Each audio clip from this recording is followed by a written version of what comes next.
Welcome to the Think Factory podcast. We got one question for you. What keeps you up at night?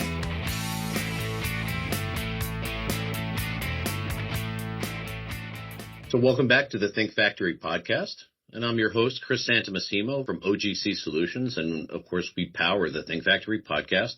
And I'm really excited to have a sort of a three-way podcast conversation with two of my good friends, Mike Philie and Joe Truncale. Just for background and for folks that are in the graphic communications and printing industries, you know these guys, frankly, because of all the great content and the visibility that they have in the industry.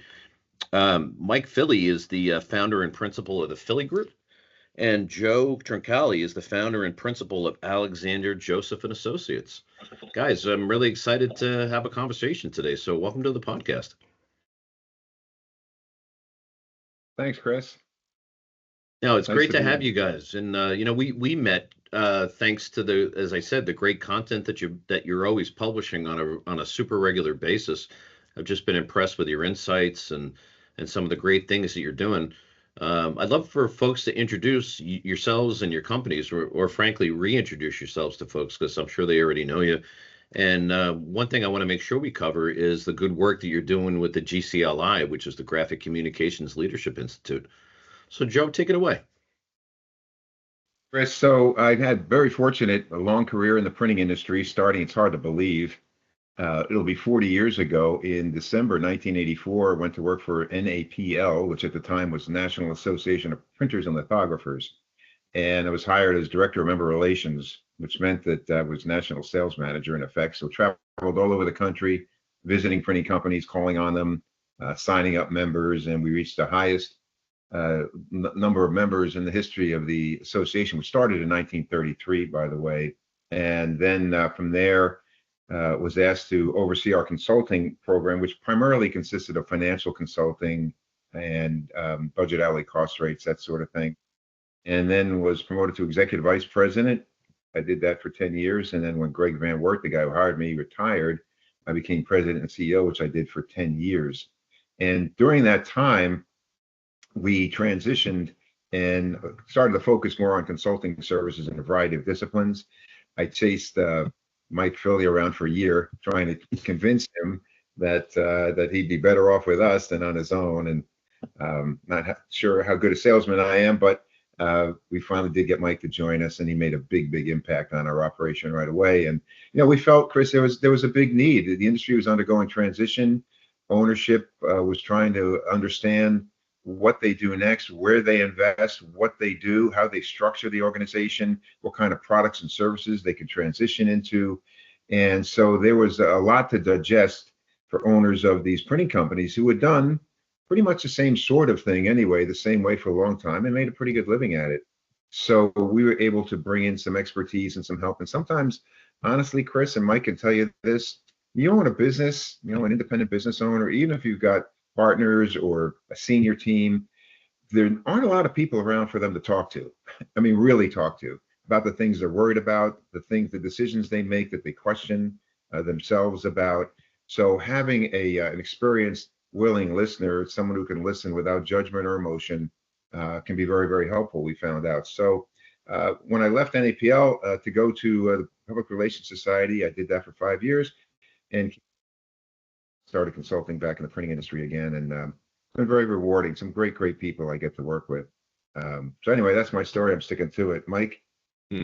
That's one of the beautiful things about the printing industry, I think, is that sharing that goes on, and that desire to connect with people and share and learn how to do things a little bit differently, get ideas, even among competitors sometimes. So it's great to be at the heart of it for sure.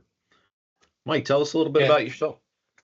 Great. Thank you, Chris. Thank you, Joe. So I'm an accidental printer. When I was in high school, I got put into a graphic arts class by mistake in my freshman year. And by the end of my freshman year, I decided I was going to be in printing and go to RIT, and that's what I did.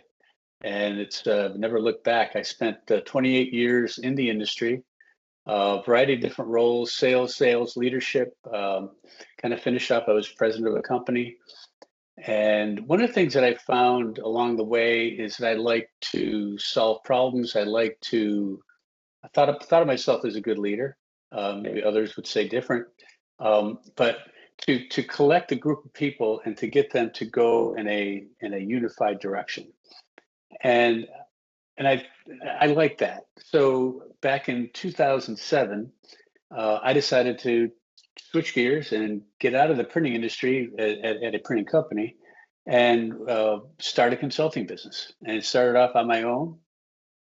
As Joe said, Joe and I had met earlier on, and I had let him know that I was going to be doing this, and we were friends and all of that. But I continued my way for about a year, and then joined Joe and the team at NAPL. Really wanted to get more on a national stage, and did that. I had a lot of fun doing that all the way through, a couple different mergers with the associations. And then I guess about 7 years ago, I just kind of switched back on my own, and it's the Philie Group, and it's me and myself and I, and work with companies who are trying to get from here to there safely. Oftentimes the companies are in really good shape. They just want to get better. Sometimes the companies are in great shape and they need to get better. And it's working with the owners and CEOs and senior teams for in a variety of different roles based on the application. And again, as I say, not to be corny about it, but helping them to get from here to there safely, based on the rate and pace of change that they can absorb, and really what it is that they're trying to accomplish with their business. So Joe and I partnered back up, and we do the GCLI, as I think Joe's going to talk a little bit more about it. I also do a graphic arts CEO forum with Bob Rosen, and that's a structured learning environment for printing company owners, CEOs, presidents, and leaders. And I also facilitate a couple peer groups in my spare time. So have a lot of fun doing this. Work with companies all over the country and in Canada, and it's been a lot of fun. It's been great, Chris, over this last year to get a chance to know you and what you're doing, and I think a lot of what the contributions that you're bringing to the marketplace. So thanks. Thank you, Mike. I appreciate it. I mean, talk about contributions. The articles that I read from you seems like every day in the trade press are just phenomenal, really insightful, and they look to me like they're ripped from the headlines, so to speak, where they're coming right out of your consulting practice and things that you're actually employing every single day with your clients. It's real world stuff. We're not making it up. It's things that hopefully people will read, or maybe it's an idea.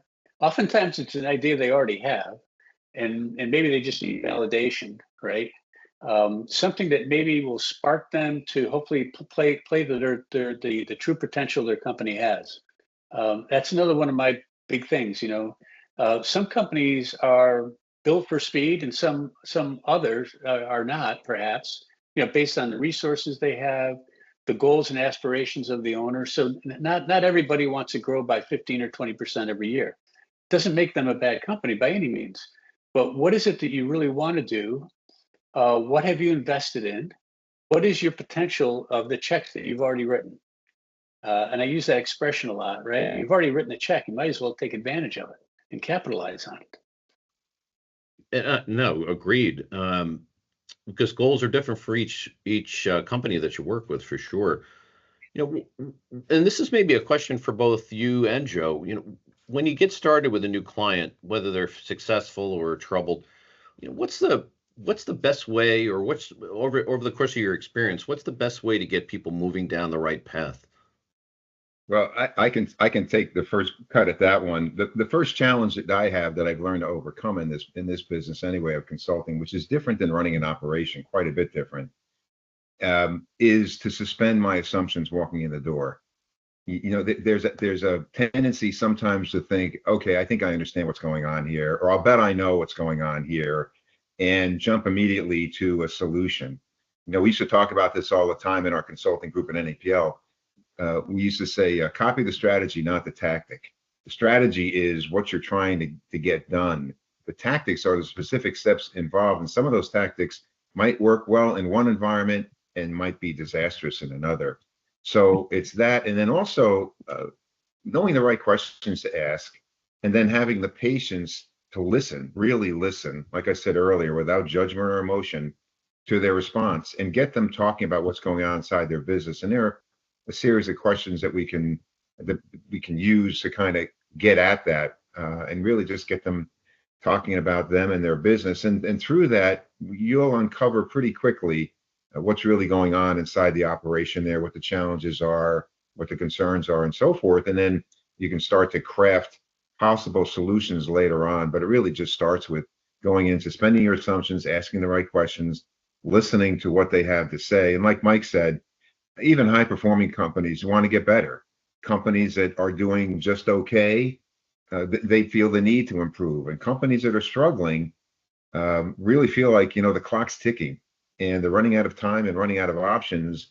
And the next decision they make, not to put too dramatic a point on it, could be the last if it's not the right one. And so you can pick up pretty quickly by asking these questions and so forth. And we look at some of these companies, not to oversimplify it, and Mike and I talk about this all the time. You can have two kinds of businesses. You can have a lifestyle business, or you can have an enterprise value business. Lifestyle business is when the owner throws off enough money for them and their family, they and their family, to live the kind of lifestyle that they want. And that's fine. That's perfectly fine. The other kind of enterprise value business is when you're reinvesting in the business constantly to build a stronger, better, investable business for the future. So when there is a transition or a transaction, you're better positioned than you would be in a lifestyle business where, you took a lot of those resources, and that's fine. You can do that. But over a period of years, the business as a business entity might not be as investable as you might want it to be. And so those are some of the things that we talk about. And I'll just cap it on this, and then let Mike respond. I used to call a lot of what I do strategic planning. I now call it strategy and planning, because they're two separate things. First, you've got to formulate your strategy, which is your marketing intent, where you're going, with whom, and why. And then comes the planning part. All right, now that we've got that crystallized, let's lay out a plan. Let's prioritize the resources, which we know are limited, in a structured way, in a way we can track and monitor and follow up on. Joe mentioned a very important thing, and that's, to me, is about asking questions and not assuming anything, right? So, Chris, to kind of go back to your question is, I will have some conversations with the owner or CEO prior to going into an assignment. I kind of go into it really looking to do a couple different things, looking to validate some of their concerns, trying to find any new ones that they should be concerned about that maybe they've overlooked, because how it is, you get so close to the situation sometimes a fresh pair of eyes can really see some different things. And then maybe more importantly, to prioritize action items to try to resolve some of these concerns. I'm a big believer that the way you tackle these things, the sequence of events, is extremely important to how successful you are at really accomplishing them. And then also during that first, the first engagement part of it, if you will, is really trying to assess the rate and pace of change that they will be willing to accept. And how can they really make this happen? Because if I go in and say, okay, you need to get these 15 things done, I'll check with you next Friday. And if they're running the business, they've got a lot of things going on, so I have to adjust my speed to theirs. The other way I kind of look at it, Chris, is I let them know that when I first go in, I'm going to ask questions as if I was going to buy this company. And if I was going to buy this company, what would I start working on Monday? And that's the insight that I try to share with them after having been in, I don't know, I haven't counted them, 100, 150, I don't know if it's 200 shops over the last, 40 plus years. I've seen a lot of things. Hopefully I've paid attention a little bit. But I think the other part, where Joe is a big proponent of this, I know, is always trying to learn things actually from other industries that we can now apply to ours. And so what is it that I read somewhere about a high-tech company that I can see an application in one of these companies and bring those ideas and insights that maybe weren't generated within the confines of that printing organization. So that's really what we try to do in the beginning. Bring that fresh set of eyes at different insights, and really from a structural standpoint, how do we prioritize to get all this work done? Yeah, Chris, That's if I may, Mike mentioned that he goes in, and I think I heard you say this, Mike, we talked about this, and what would you do if you just bought the company? I actually posed that question to the clients, the leadership team. I know, Mike, you probably do too, which is pretend you just bought this company 90 days ago and you looked around, and what are three things that you would change right away if you just bought this company? And they don't hesitate. They don't sit there and ponder the question. They just start writing. And of course, we post all this and we look at it, and then the obvious question is, okay, guess what? You kind of do own the company. You do, or you two do, or you three do. You know what you need to do. Why haven't you done it yet? There was an expression that an old friend, Dallas Stewart, used to say, if they knew how to do it, they would have done it by now. So sometimes it's how to, but more than that, I think, Chris, it's the will to. There's a saying, it's not what we don't know that holds us back. It's what we know but don't do. And why don't we do that? I don't know. It's hard. There are people involved, relationships. It can get a little bit complex. Just real quick, by the way, on the other industries, Mike's right. I do study a lot of different industries. I tell people one of the few benefits of having an underdeveloped social life is that they get to read a lot. And I always read or go to seminars or with the idea that I want to learn this. As you know, I teach in the graduate program at NYU. I've been doing that for years. And I think that's a good discipline to follow. So, for example, on sales, for years in the printing industry, sales was done the same way. Hire a sales rep with a following, blah, blah, blah. I said, you really want to learn how sales is done at a really high level? Study different industries. Here's one for you, the hospitality industry. I'm telling you, it is really, really hard to get into the sales development program for some major hotel chains. I won't mention names, but I know of a couple of them in particular, really hard to get in. And guess what? They pay you a salary for 3 years, and they train you. There's a structured way to get you up and running. Now, okay, these are big corporations, so copy the strategy, not the tactic, right? Okay, what can we do a little bit differently to think in terms of looking outside the traditional way of recruiting salespeople?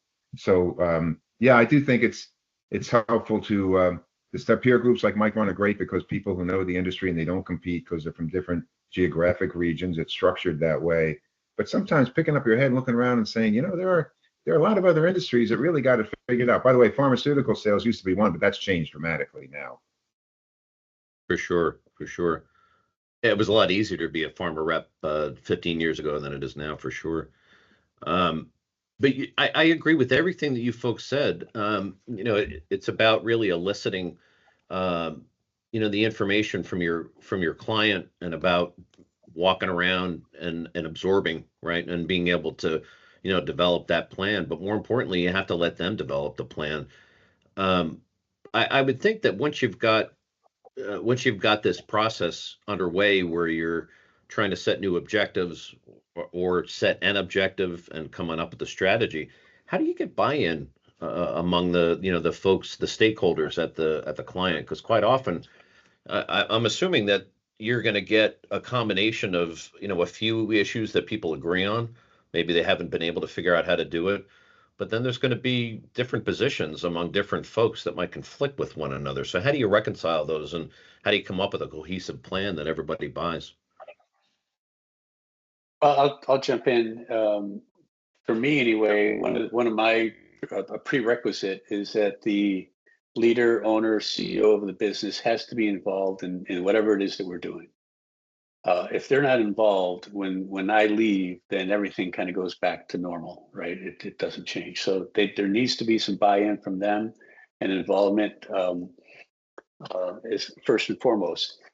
Most times, not always, but most times, there'll be one or two folks that are into it, and they want to see the change, and they're active learners, and they're coachable, right? And they want to take these new ideas and put them into practice.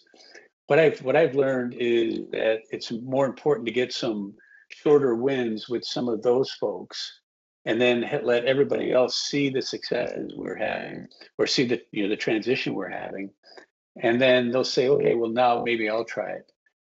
I think the other biggest part for me anyway, is to develop trust with these folks. If they don't trust me, I'm not going to, it doesn't matter what I say. It's just not going to work. So I have to earn their trust. And I tell them that I'm going to have to earn it every time I talk with them, every time I'm there. Because without it, change is really hard to navigate. Yeah, no doubt, for sure. One thing, and I'll get to you in a second, Joe, but I agree with trying to create a model that people see, and they're enamored by the success. And some people will gravitate to that over time, some in the short term, some in the little bit longer term. How do you go after the folks that are still, sitting there with their arms crossed and saying, that's not the way we do it, not the way we've done it. We were successful for 40 years and we're still successful. So why are we changing? There is no one way of converting those folks, right? And some of them just aren't going to change. Some will just say, you know what, this is too hard. I don't want to do this anymore, right? And they will self-select. It's not about going in there and cleaning house or doing any of that kind of stuff, but it is navigating change, as the owner and the leadership team have demonstrated they want to get from here to there.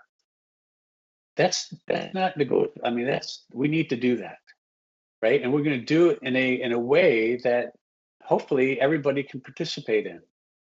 But at the end of the day, we've got to get here.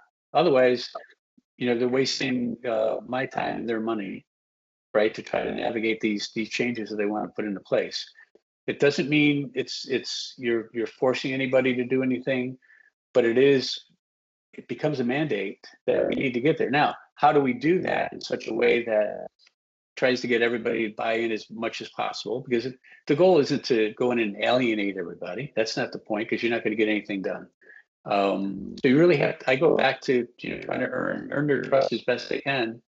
And I think really for me, having had close to 30 years of industry experience, I can talk their language. I'm as comfortable talking to the CEO as I am talking to the guy or gal who's packing boxes back in the shop. So for me, I need to develop that rapport with all of those people to let them know that the goal isn't to be a disruptive force here. A goal is to make this company last even longer and to be more successful, generate more hours for everybody, and please the customers that they have. Let's say that you're meeting every other week or every month with the team to track progress and set the next goal or work on the next action item. The folks that are having a hard time getting on board, do you, in addition to trying to coach them and push them along, do you sort of ask them not to participate in those group discussions anymore and let them focus on their individual contribution? Or do you try and let them, ride the bus, so to speak, and hope that they'll come around one day? We have made a couple different groups, right, at times. So I look at it as almost like the old like S curve when you look at a business, right? And for this new track, it may be that not everybody participates in the beginning. We're going to take 2 or 3 or 4 people who really want to make this happen, and we're going to go over here. And we're going to have we're going to have these discussions and these meetings and talk about how we can progress the company.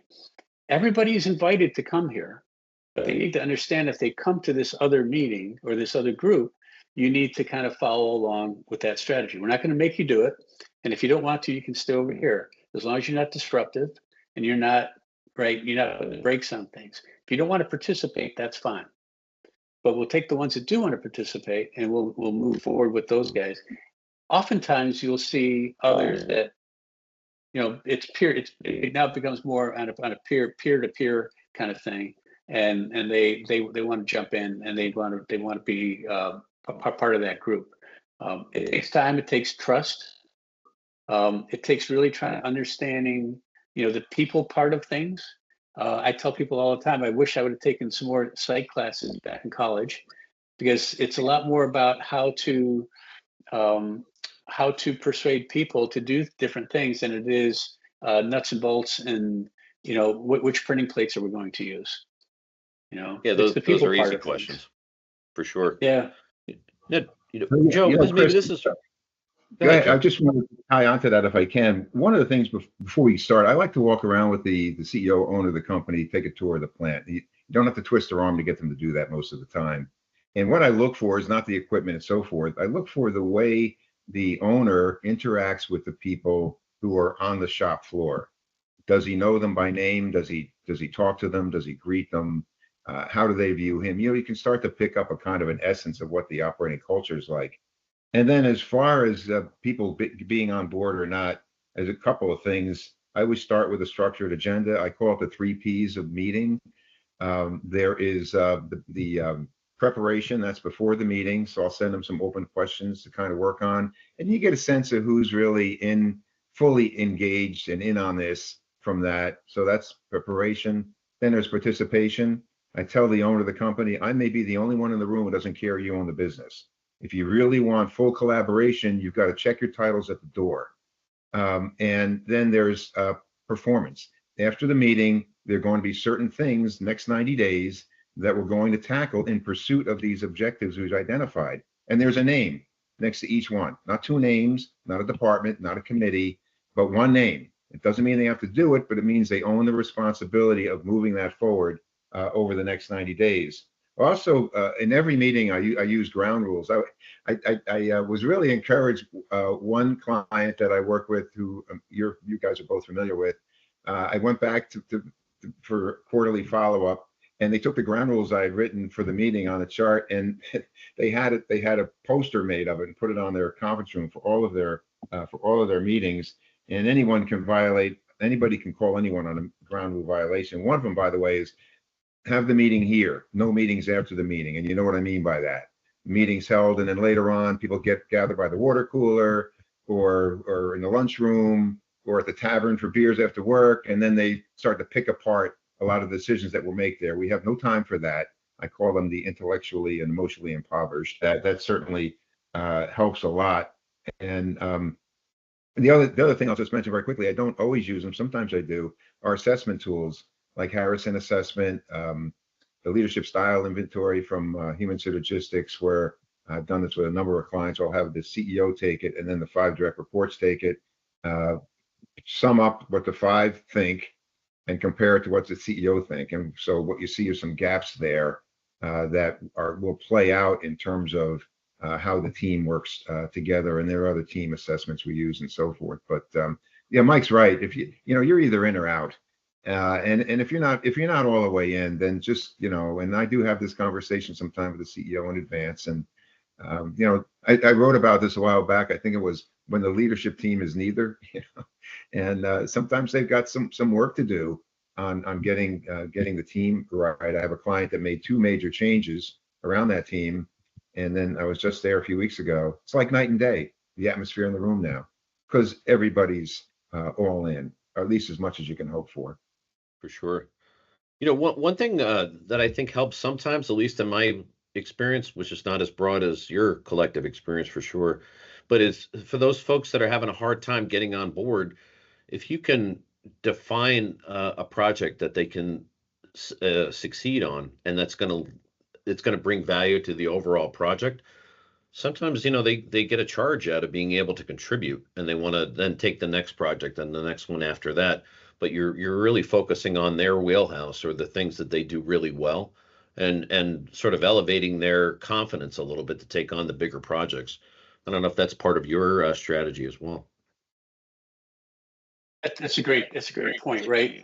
Everybody has something that they can contribute. They have skill sets that are valuable to the business, right? And it's, I guess, our job to figure out what those areas are and to recognize those things. And sometimes they may not even be part of the tactical things we're trying to accomplish with the transition for the business. It may just be something they're doing on a regular basis that goes unnoticed. But when at least for me, when I notice it, I'll bring it up and again try to elevate them and recognize their contributions to the business. And then they sit up a little bit differently and they say, yeah, I did that, yeah, and it's not just blowing smoke. I mean, it's got to be real, right? Because people can see right through that. We need to be authentic with all these things, but I think understanding how people work within an organization and their roles and responsibilities, and understanding how maybe things have been either allowed to happen over the years, which got us to where we are today, right? And just sometimes just acknowledging that makes a huge difference, and say, yes, I understand. I understand that's how it's been done, and I understand that we've allowed that to happen for the last 28 years. We're making a slight turn here, and I need your help to get that done. Yeah. It kind of goes back, Chris, to that trust part of it. You got to earn their trust, and the more you can do that, the more I think that they will try to help. Yeah, To your point earlier, I think the biggest challenge for some folks is that it seems too big and too monumental. And if you could bring it down into little compartments or little projects and give them the confidence to do more, then that probably solves that piece of it. Whether they're on the bus, so to speak, for the long haul, you'll have to find out. But at least they're adding value and feeling good about it. I'm sorry, Joe. I think I stepped on you for a minute. No, that's okay, Chris. By the way, when Chris said earlier, Mike, that he doesn't nearly have as much experience as either you or me, I think that's a nice way of him saying we're older than he is. Not by much, though. Not by much. Anyway, back to your original question, Chris. Yeah, excuse me. I'm a big believer in small wins. Just like if you put a rookie quarterback in, they'll dump the ball off to get a couple completions, get some momentum going, get the confidence rolling, and that's true of people too. I do a lot of work on organizational design and organizational leadership topics, and I will tell you, people ask me what's the common thread you see in most organizations, and I'll tell you it's easy. It's fear. People are fearful. They're fearful of change. They're fearful of being asked to do something that they've never done before, where they won't be competent. They're fearful of their status. All these things, and so how does that manifest itself? A lack of complete candor sometimes, and people really speaking their mind as openly and honestly as they can, but comporting themselves with what I call the 3 Ds, right? Decency, dignity, and decorum. Just there's a way to do this. There's a way to express concerns or doubt or a contrary point of view, which is healthy and necessary. One of the things I tell my class is when I walk in and talk to a client, or I say, tell me, how do you guys handle conflict here? And a lot of times, but more often than not, they'll look at conflict. See, we really don't have conflict here. Okay, you just told me how you handle it. You ignore it because there's conflict everywhere. Stephen Covey used to say, if you have a lemonade stand and you add a second person to the effort, you now have office politics. It's just human nature. So no sense running from it, no sense hiding from it. Let's get it on the table and sort through it so that we can understand it for what it is, put it aside, and concentrate on the work that needs to be done. Well, it's great, guys. I'm sure we could talk all day about your experiences in these, with your clients. Talk a little bit about how you're taking those concepts and that learning and bringing it to the GLCI. And in fact, talk about what the GLCI is and some of the other groups that you're managing. Joe, why don't you take it off? Sure. Well, we started this when Mike and I were at NAPL. We started a program called Next Gen Leaders, and it was for middle managers and so forth. Because let's face it, small to mid-sized companies really don't have the resources or the wherewithal to develop management training programs for their team. And yet it's so important. I do a lot of work in culture, organizational culture assessments and so forth. And culture, to a great extent, for most employees, is driven by whoever their manager is. In fact, the Gallup organization does a lot of work in this area. And one of the things they came out with was, if you ask employees what they want, they'll tell you, get me a better manager. So we recognize that need. And then fast forward, it was really during COVID 2020. And we kind of got together. I talked with Mike. I said, I'm thinking about maybe doing this. And he agreed, and we got together, we collaborated, and we developed this curriculum for what we call the Graphic Communications Leadership Institute, or GCLI. It's 4 quarterly workshops held in different areas of the country, and it's very much as a learning experience. And we'll have suppliers and manufacturers who will host us. They love having the group come in and having a tour of their demo center. They provide the facilities to us, and sometimes we go to members of the group. They're printing companies, their home field there, if you will, and they host us as well. A lot of instructions in basic areas: finance, sales, marketing, strategy and planning, and leadership, supervisory, and managerial skills, how you deal with people and so forth. And we've been very, very, really thrilled with the response that we've gotten. In fact, the first group cycled through all 12. It's a 3-year program, 4 quarterly workshops, so 12 modules. The first cohort got through and they said, well, we don't want to stop. So Mike and I looked at each other and said, well, by popular demand, we're going to have to develop a graduate level program for these folks. It doesn't start out as a peer group as such, Chris. I think they joined for me and Mike and the content. They stay for each other. But the networking at that level, it just isn't available to them, as well as visiting suppliers and other printing companies and taking tours. And so it opens up a whole new set of really, really solid business relationships and friendships, really, among members of the group. That's been really rewarding to see. Yeah, it's been a blast. I mean, for me, I enjoy teaching and sharing insight, sharing experiences and things like that. Many of the people that are in our group, either they heard about it through some of the marketing efforts we've done, or they've been they're with clients that either Joe and I work with that have contestants that they want to put into the program. To me, what's really fascinating is, so I'll take it as the next step here, and I'll talk about another program too, the Graphic Arts CEO Forum. I've got people that have participated in Next Gen and the GCLI program that now are either they bought their family business or they bought into the business and now they're in the CEO level class. So I've kind of watched them. There's one fellow in particular I always pick on. When I first met him, he was a 20-something son of an owner of a printing company. He was running an Indigo press, but mainly playing on his phone. And he'll be the first to admit that that's how he spent a lot of his day. Watched him over the years progress, get married, have children, take on more responsibility in the business, and he's getting ready to take over the entire business now. And for me, being part of all that, watching those folks progress, it's really gratifying. I mean, yeah, we don't do this for nothing, but on the same token, a big part of it is to try to give back and to share and to take, really do maybe officially what some of the unofficial mentors, at least that I know I had in the industry, that would teach you and pull you aside and share their wisdom and insights. I mean, the list is endless over the years that I look at those folks with. So maybe this is just a way to kind of give back a little bit on that.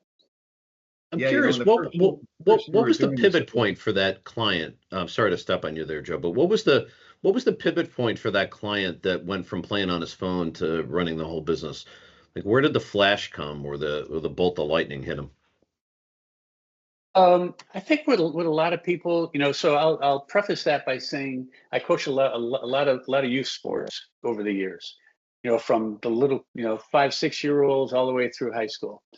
And one of the things that I observed through that is that kids, as they're growing up, things click for them at different ages. All 11-year-olds aren't the same. And then when they see them again when they're 12, not all of them have progressed at the same level. Some progress sooner, some progress later. I think with this gentleman, I mean, things just kind of, he got married. And I think that was probably a big part of it. Started having some kids, some responsibilities. And I think his father and the senior leadership team kind of brought him in a little bit too, right? And gave him some of those opportunities, and he grabbed a hold of them. He may have seen it through maybe some of his other peers in those groups as well. I'd like to say that, we had a little influence on that, but I just think a lot of it, I'm still trying to figure out what I want to do when I grow up, right? So we all kind of get to that stage at different levels.